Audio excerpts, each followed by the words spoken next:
Hey everybody, it's your boy Sir's Dragon, and welcome back to another edition of the Heavens Monsters podcast. As promised, since we couldn't do it at our job between me and T-Money, we are going to do it here at my pad with the crew that could stay at the time.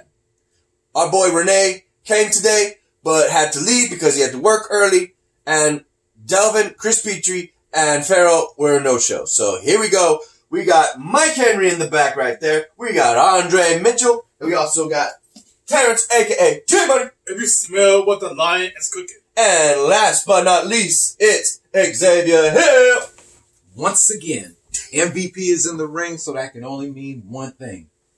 Big things popping, little things stopping. Sit back, relax, and enjoy the view, because the Heavens Monsters podcast is for people better than you. With that said, we're going to go and review 205 Live and NXT on September 10th and 11th. So let's go ahead. Mikey, what was the first match? There was only two matches here. The first one, gentleman Jack Gallaher and Kushida versus D. Brian Kendrick and Akira Tozawa. Alright, so lowdown is there is a feud between Jack Gallaher and Akira Tozawa and D. Brian Kendrick. In which case, a match involving Akira Tozawa and Jack Gallaher ended with the idea of the fact that D. Brian Kendrick got in the match to sabotage the rope break that would have happened. Weeks later, we now have an opportunity where Jack Gallaher had to recover from an injury and was told that he'd be given a choice to appear in a tag team match with his tag team partner of choice. Bombshell, as Mikey said, it would be none other than NXT Rising Star from New Japan Wrestling as the greatest junior weight division champion. It would be, what's his name again? Kushida. In which case, Kushida was more than willing to represent his weight class of the cruiserweight division in a tag team match in which, thanks to his submission style and high-flying strong style capability, won the match for him and Jack Gallaher, with no sign of Jack Gallaher lacking in the team department. He pulled his weight in that match against former rival Akira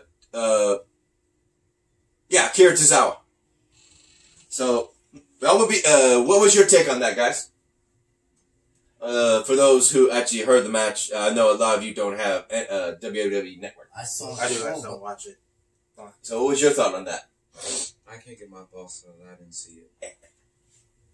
So next we would have, what was the next match, Mikey? The final one was Dorado, Grand Metalik, and Humberto Carrillo defeated Drew Gulak, Tony Nese, and Arai Daivari.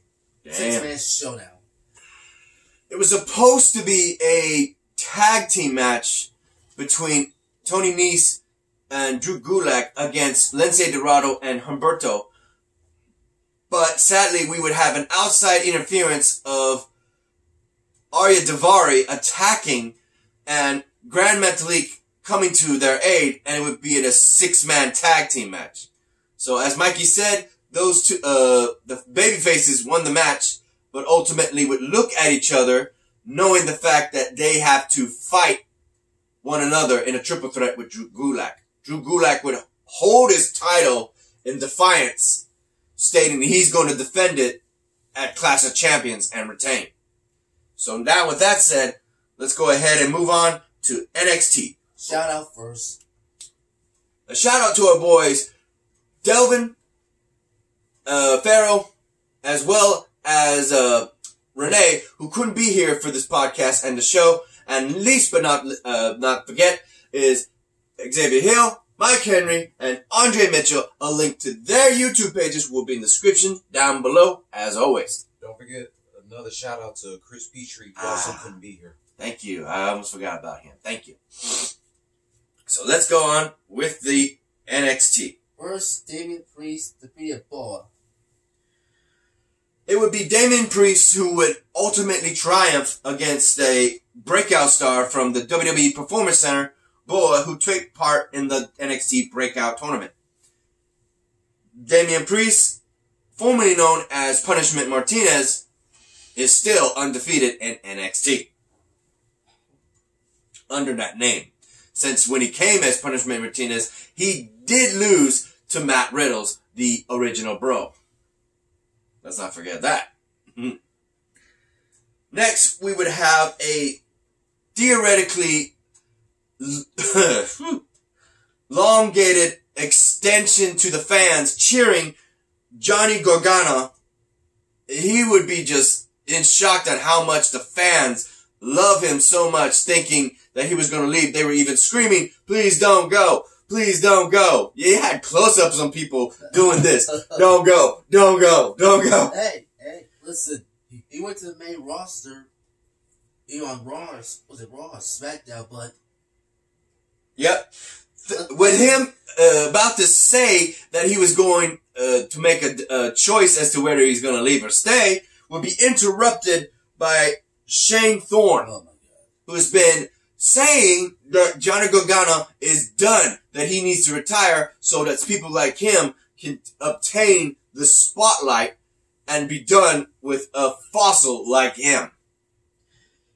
Johnny Gargano quickly turns around and says that he ain't going nowhere. NXT for life, and super kicks him and beats the living hell out of the guy. Your takes, Mikey, since you were the one who watched it? Like I said, Johnny Gargano was about to leave NXT, but he got interrupted by Shane Thorne. But good news, Shane Thorne got a little taste of his own medicine. Your takes on that, guys? Me too. Next, we would have Pete Dunne versus Angel Garza, Humberto's cousin from the Garza family wrestling bloodline. Ultimately, Pete Dunne would show why his title reign as the UK champion in WWE NXT would be proven why he was over 600 days as champion, making him submit through his breaking of the fingers and ringing them while in an armbar. That would be technically the end of the match and the show. There you go. So with that said, also, there we go. We would have a fight that breaks out between the women's NXT Women's Champion, Shayna Baszler. Hold on, you skipped something. Yeah. Next one was Cameron Grimes to be in Raw Mendoza. You forgot that. Where? That's next. Oh, yeah. Cameron Grimes, former known as Trevor Lee. Yeah, he fights somebody. Oh, there was more matches. Damn. I thought it was only like 3. It's more than that. Okay. In which case, that was just a quick match between rising stars, so there's nothing much to cover on that. And next up, William Regal added cancellate the next week's match to determine Shayna Baszler's challenger. Yep.